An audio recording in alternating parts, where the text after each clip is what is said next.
President, after today, would you still refer to President Xi as a dictator? This is a term that you used earlier this year.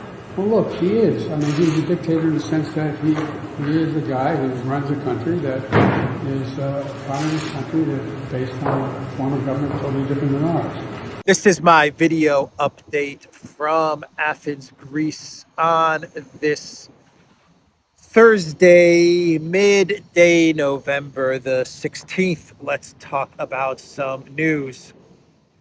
And let's talk about the big meeting that took place between Joe Biden and Xi Jinping. And this was about a 4-hour meeting that took place. 2 hours were meetings behind closed doors. Then they opened things up to the press and the media. And then the two leaders, they took a walk around the area where the meeting was being held. And U.S. President Joe Biden, he said goodbye to Xi Jinping. And as he was saying goodbye to Xi Jinping and about to escort the Chinese leader to his automobile, Biden saw the luxury car. And he was like, wow, this is a beautiful vehicle. And Xi Jinping was like, yeah, this is a Hongji, and this vehicle, it follows me everywhere. It takes me everywhere. This is my official car. And he opened up the door, let Biden look inside. And Biden was like, wow, this is a great car. And then Biden talked about the car that he uses. He said it's a Cadillac and it's called the Beast. And then he said goodbye to Xi Jinping. Xi Jinping got in the Hongji and he drove off. And as he was driving off, Biden made a fist pump. He was like, yeah, yeah, success. I got through the meeting with Xi Jinping, and the gaffes were very minimal, if any. I got through the meeting and it all went well. No gaffes, no mess ups. And he was like, yeah, success. And so then Biden went back inside and he decided to speak to the media by himself. Xi Jinping is in the car. He's on his way, I guess he's on his way back home, back to Beijing. And Biden decided to speak to the media, and a reporter stood up. Obviously, she wasn't briefed, or she didn't get the memo. I don't know what happened here, but a reporter stood up and asked Biden the question that I think everybody on Biden's staff was afraid that he was going to get. And the reporter said, Mr. President, a few months ago, you called Xi Jinping a dictator. Do you still stand by those words? And Biden was like, yeah, Xi Jinping's a dictator. And you can see Blinken was sitting in the front row, and he was just like, oh, so close. We came so close.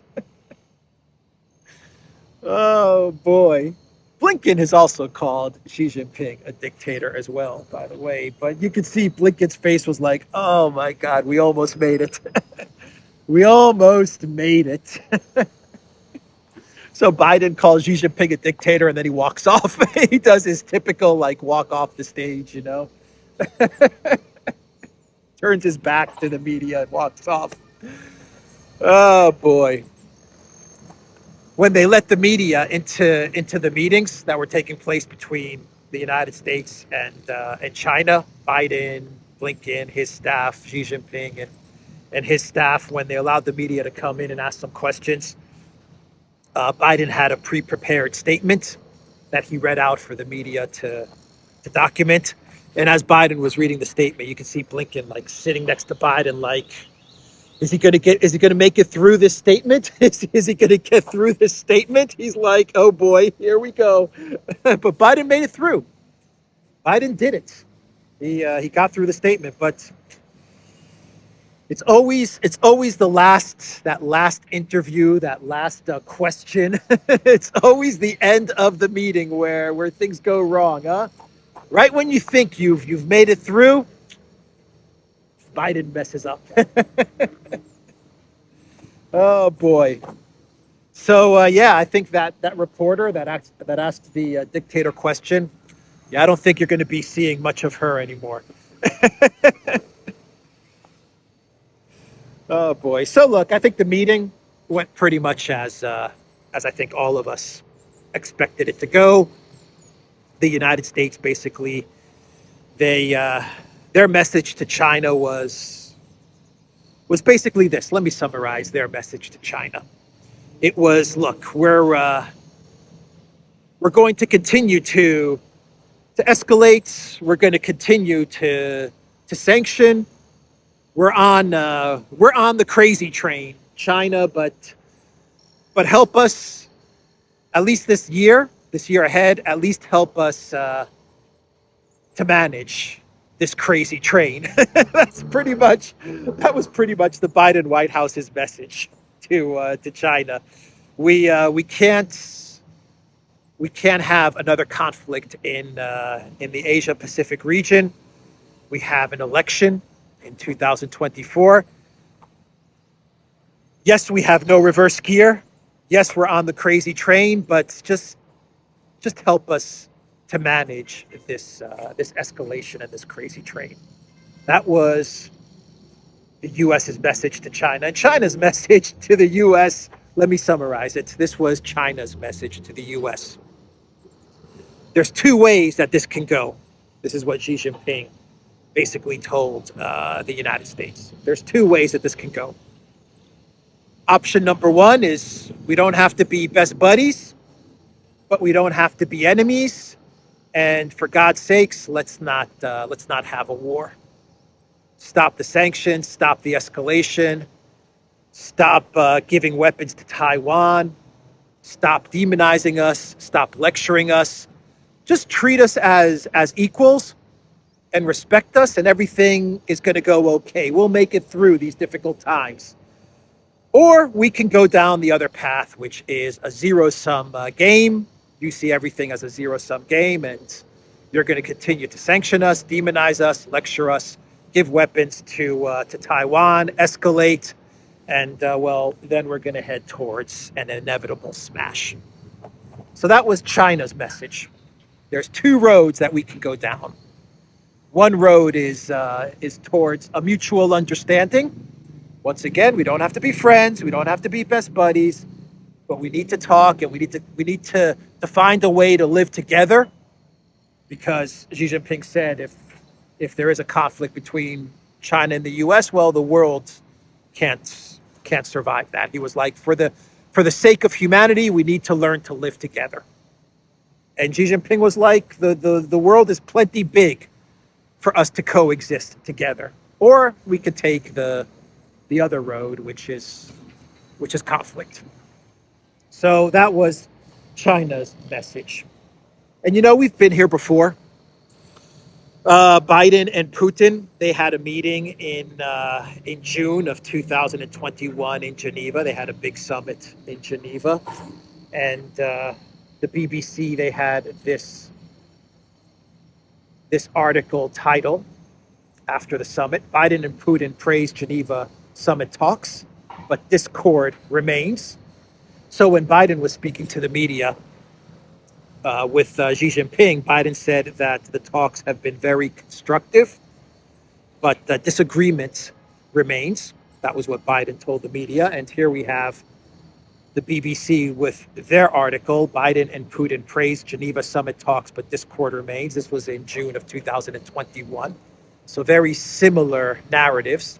That's what Biden told the media as he was meeting with Xi Jinping. The talks are going well, but we have disagreements. And in June of 2021 in Geneva, the talks are going well, but discord remains. And then there was a video summit that took place in December of 2021 between Putin and Biden. And 3 months later, we got the special military operation, and we got the proxy war between Russia and NATO. It may be a little bit noisy because they're still working on the renovation of the Hilton Hotel. This renovation in Athens has been going on for what now? 2 years? 3 years? They're still plugging away at renovating this hotel. So it may be a little bit noisy. I'll try to minimize, reduce the noise during the editing of this video, during post-production. But anyway, we've been here before. We've seen this all play out before. The talks are going well, but there's still tension. And then we have a smash. Because the Biden White House, they can't stop. The sanctions escalator never stops. The weapons to Taiwan, they're not going to stop. The demonization of China is not going to stop. I mean, Biden couldn't even wait 24 hours. He couldn't even wait for Xi Jinping to get to the airport until he started calling Xi Jinping a dictator. I mean, come on, man. At least wait for the guy to be on the plane and on his way to Beijing before you start calling him a dictator. Man. So it's not going to stop. The escalation's not going to end. But I think China, they took the meeting. Xi Jinping decided to travel to San Francisco to take the meeting because for them it's kind of like, look, this could be the last meeting we have with the Biden White House because next year, who knows what's going to happen? Maybe Biden will be president. God help us. Maybe Gavin Newsom will be president. God help us.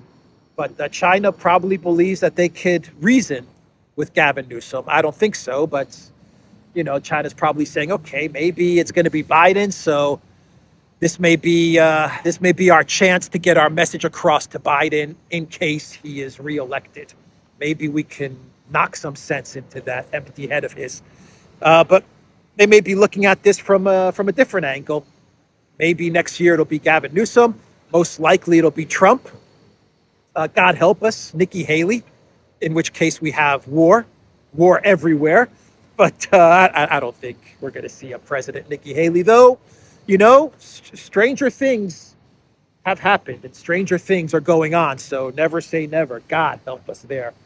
But they're saying, look, this is the last one-on-one we're going to have with China and with Biden until the 2024 elections, at least the last face-to-face between Xi Jinping and Biden. So let's take this meeting. Let's get our message across. If it's Biden in 2024, then maybe we've knocked some sense into that head of his. If it's not, well, at least we're on record. We took the meeting. We've put our position down.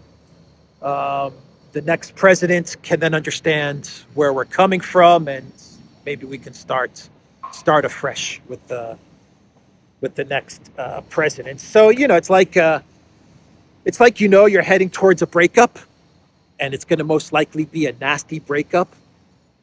But you say to yourself, this is heading towards a nasty breakup, but let me see if I can work it out.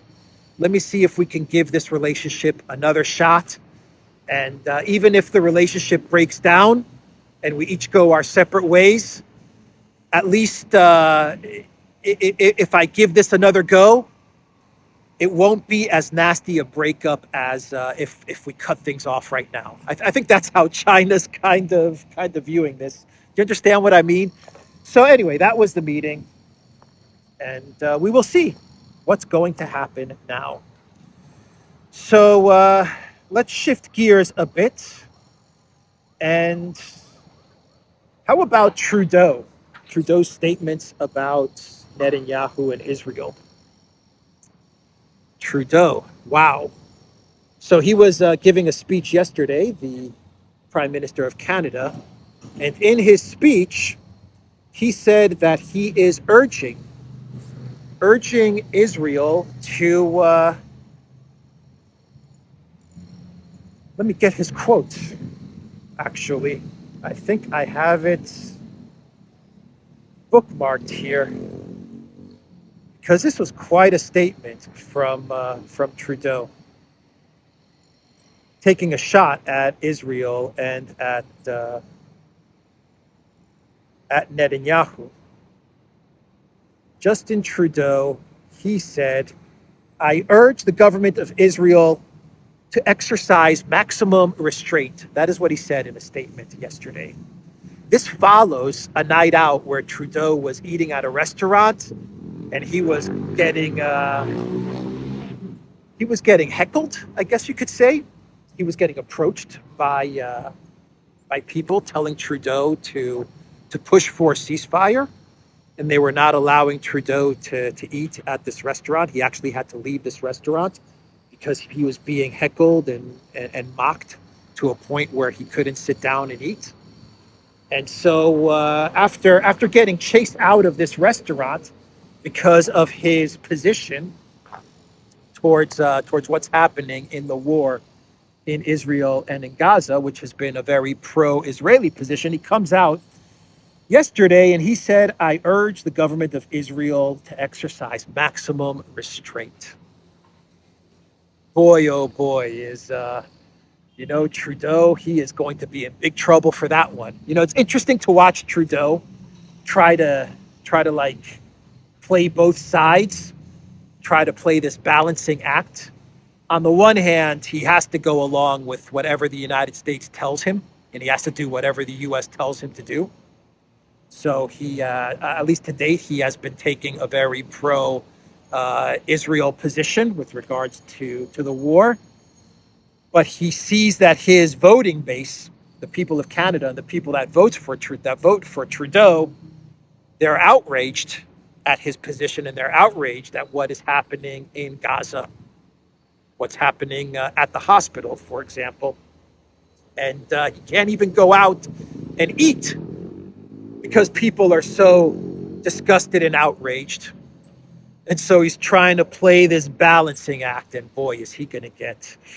I don't know. I think he's going to get slammed for this one. This may be the undoing of Justin Trudeau. If he can survive this one, calling out Israel like that, urging Israel to exercise maximum restraint.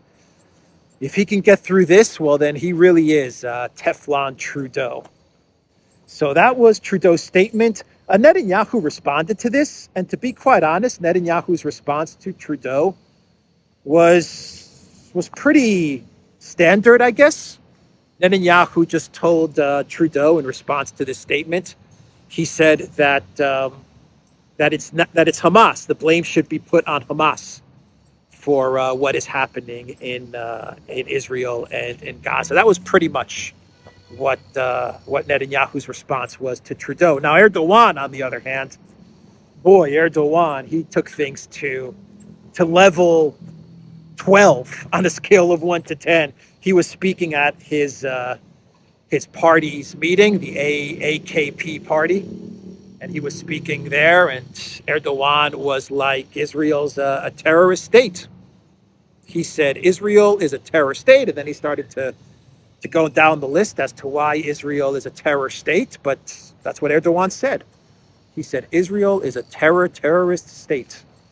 And Netanyahu didn't take too kindly to Erdogan's statements, and he fired back at Erdogan, and Netanyahu said, "Who are you to lecture us?" That's pretty much what Netanyahu said. You're going to lecture us about terrorism? And let me find Netanyahu's response to Erdogan. Netanyahu said he, in reference to Erdogan, he calls Israel a terrorist state, but in fact supports the terrorist state of Hamas. He himself bombed Turkish villages within his borders. We will not accept preaching from him. So that was Netanyahu's response to Erdogan calling Israel a terror state. So Trudeau, in a bit of a mix-up with Netanyahu, and Erdogan in a big fight with Netanyahu. So Lavrov, he gave an interview to RT the other day, and this was an interesting interview from the Russian foreign minister. He covered a lot of a lot of different topics. Obviously, he talked about the conflict in Ukraine. He talked about how the collective West tried to isolate Russia and tried to turn Russia into a pariah state, that the collective West failed in a big way to isolate Russia. But I think the most interesting statement from Lavrov was in connection to the Middle East, where Lavrov said that from his indications, the way he reads things, Iran and Hezbollah definitely don't want a wider war. And Lavrov actually said that Hezbollah is signaling that they don't want to get involved in a war with Israel. Lavrov, he said that Moscow, however, believes there is no appetite for a major conflict in Lebanon or Iran. He added that neither country wants any involvement in this crisis.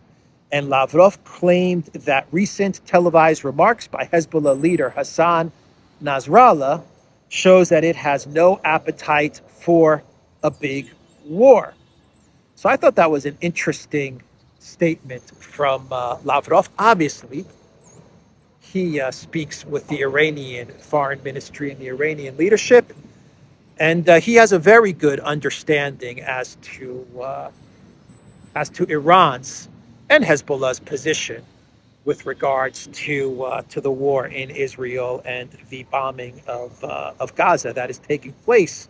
And so Lavrov is pretty much, he is on record saying, look, I can tell you right now, Iran and Hezbollah, they are trying to avoid a wider war in the Middle East. And actually, this is in line, what Lavrov said is in line with a recent report from Reuters, where Reuters is reporting that Iran actually met with the leadership of Hamas after the October 7th terror attack in Israel. And Iran actually sat down with the leadership of Hamas, and they told Hamas that they are not going to get involved in this conflict. This is according to a report from Reuters. Let me read you what they are saying. Ayatollah Ali Khamenei, Iran's supreme leader, has reportedly told Hamas chief Ismail Haniyeh that Tehran won't get directly involved in the military group's war with Israel after being surprised by the October 7th attacks that triggered the conflict. Khamenei and Haniyeh discussed the war during a face-to-face meeting earlier this month in Tehran, Reuters reported on Wednesday, citing senior Iranian and Hamas officials with direct knowledge of the talks. Iran, which wasn't forewarned of the Hamas raids that killed an estimated 1,200 Israelis, would only enter the conflict if it was attacked by Israel or the U.S., according to the report. Barring such an attack, Iran's involvement in the conflict will be limited to political and moral support, according to the officials who spoke on condition of anonymity. Khamenei directed Haniyeh to silence the Hamas leaders who have called for Iran and its Lebanese ally Hezbollah to fully join the battle against Israel. So this is a fascinating report from Reuters, and there's a reason that Reuters got this information, why this information was given to Reuters. This is Iran's way of signaling to the United States, to Israel, to the world, that Iran is taking a position of, we don't want a wider conflict. You don't attack us. Iran is saying, this is Iran's position, you don't attack us, and we can assure you that Iran and Hezbollah, we're not going to get involved in this war outside of moral support.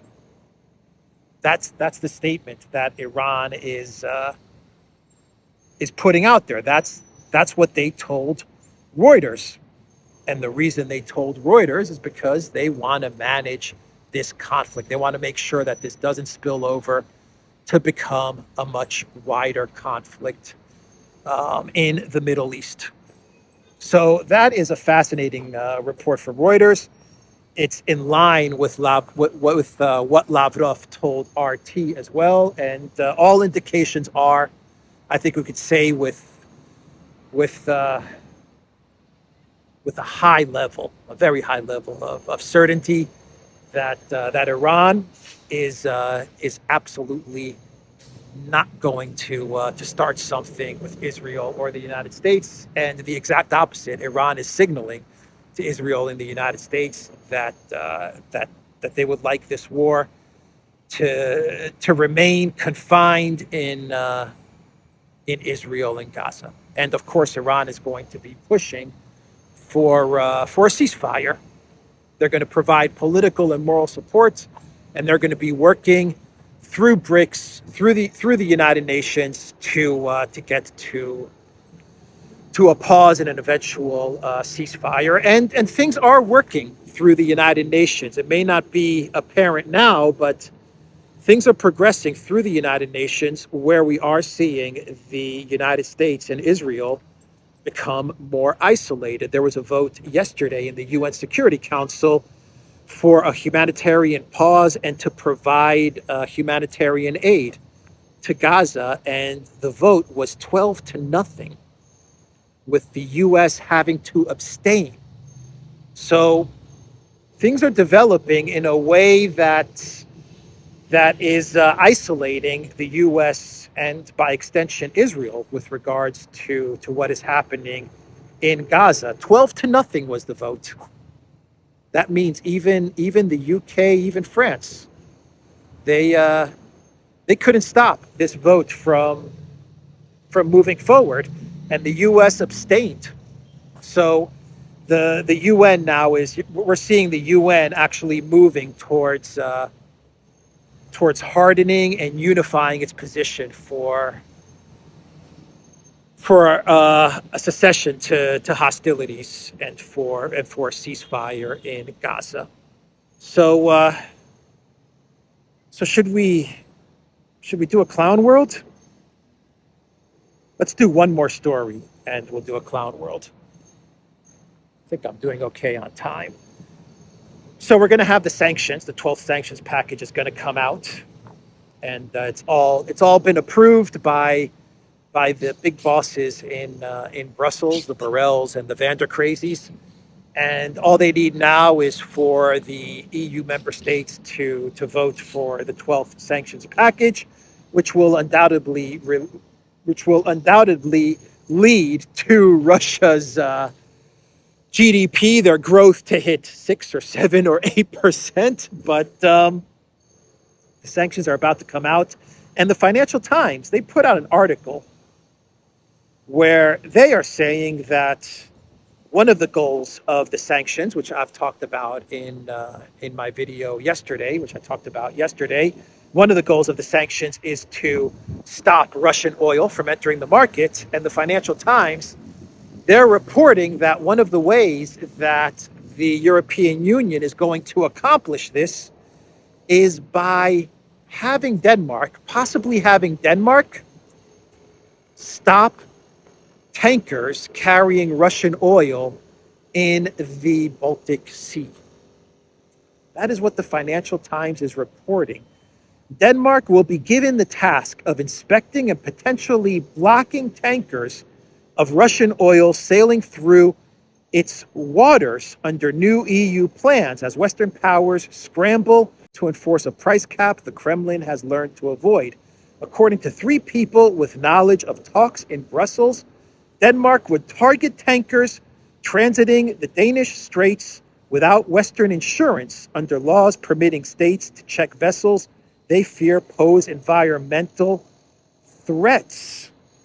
The UN Convention of the Law of the Sea, which governs maritime traffic, includes clauses that allow states to institute proceedings, including detention of the vessel, given clear objective evidence that the vessel poses a major threat of coastal damage. But officials briefed on the proposal say it relies on the capacity of Denmark's naval authorities to stop and check the tankers, and raises the question of what Copenhagen would do if a ship refused to stop. Discussions appear to be centered on making life more complicated for Russia and buyers of its oil, said Henning Glostein at Eurasia Group. If you can make the bureaucracy and risk associated with trading Russian oil a lot more onerous, the expectation is buyers will start to demand large discounts again for their trouble. A spokesman for the Danish Defense Command told the Financial Times, in short, we don't check paperwork or ships passing or sailing through the straits unless it has something to do with safety at sea. The Danish government declined to comment. So that is the statement from Denmark.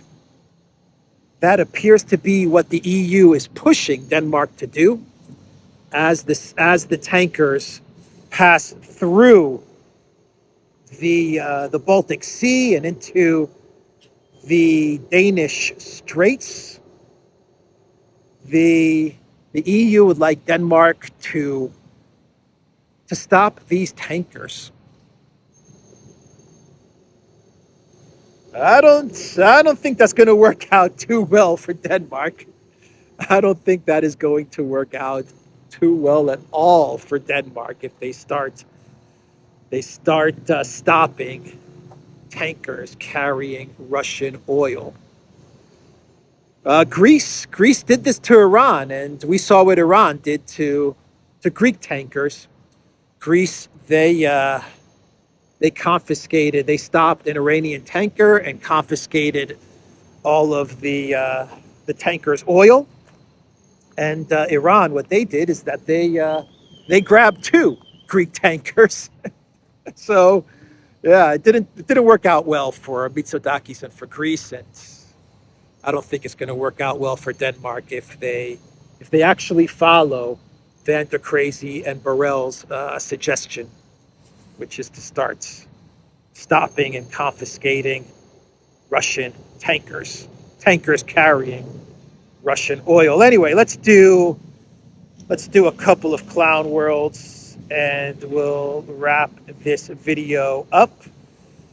How about a pre-clown world? France calls for the arrest of Bashar Assad. The Syrian president has been accused of crimes against humanity over his alleged use of chemical weapons on civilians. French judges have issued international arrest warrants against Syrian President Assad and other senior officials in his government on war crimes charges stemming from alleged chemical weapons attacks in 2013. So that is France. The interesting part about this arrest warrant is that France claims that they have international jurisdiction. So the French authorities can theoretically, or in practice, I guess, they can arrest Assad if he travels overseas, and they have that type of reach. So that is the statement coming out of France. I don't know. How come Syria doesn't issue an arrest warrant for Hollande or Macron with international jurisdiction? I don't know. Anyway, I guess that's kind of a pre-clown world. And a main clown world is, well, how about the new British Foreign Secretary, Lord David Cameron, his first trip abroad. What was it? Take a wild guess. What's the first country that Lord Cameron decided to visit? The United States? Nope, not the United States. Germany? Nope, not Germany. Netherlands? Maybe the Netherlands? Nope. Canada? Nope. The first country that Lord Cameron decided to visit was Ukraine to pay a visit to Zelensky. I'm shocked. I'm absolutely shocked. Who could have seen this one coming? So Lord Cameron, he makes his first trip abroad as the new foreign minister, the foreign secretary, and he pays a visit to Zelensky, and he pledges the UK's support to the clown puppet leader for as long as it takes. That is Cameron meeting with Zelensky. Oh boy. So look, I know the real reason why Cameron went to Kiev to meet with Zelensky. I know the real reason. Cameron, you see, Cameron, he was sitting in on meetings that Sunak would have with Boris Johnson, and Sunak and Johnson they would talk about how amazing it was to hug Zelensky.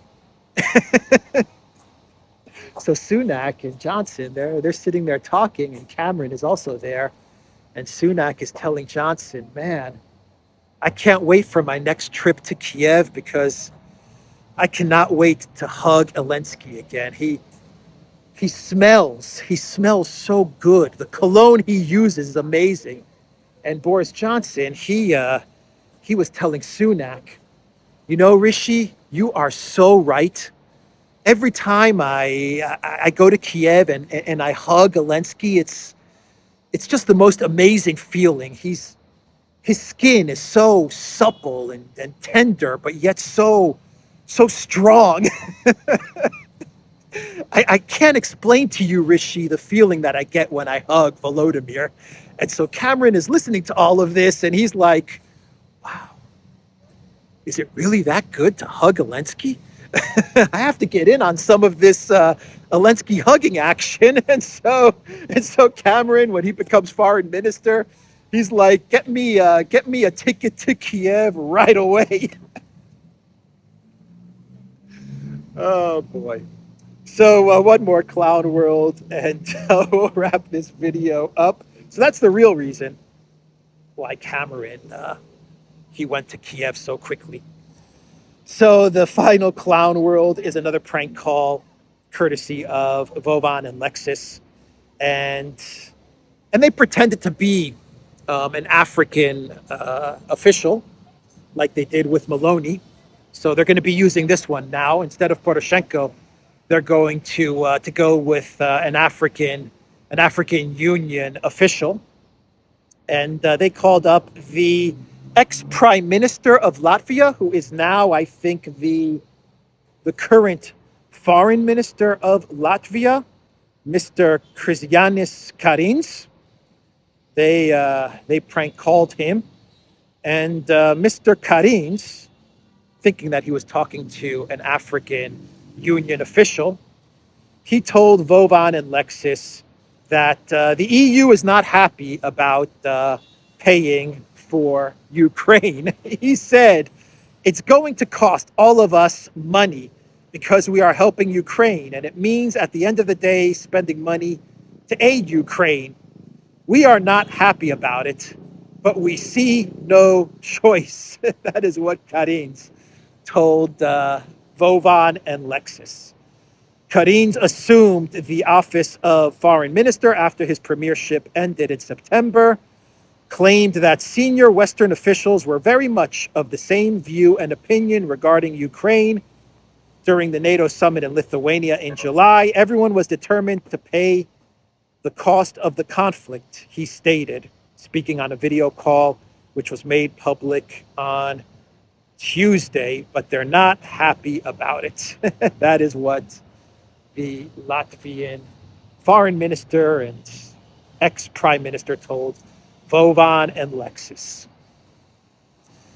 They have to pay for Ukraine.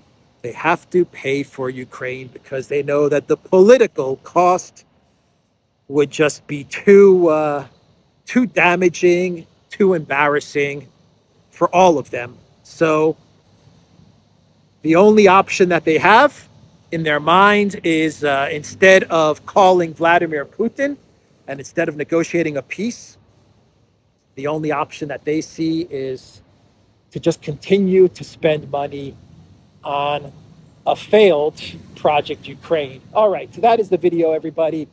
The Duran.locals.com. We are on Rockfin, Rumble, Odyssey, BitChute, Telegram, and Twitter X, and go to the Duran shop. 20% off. Use the code TheDuran20. Take care.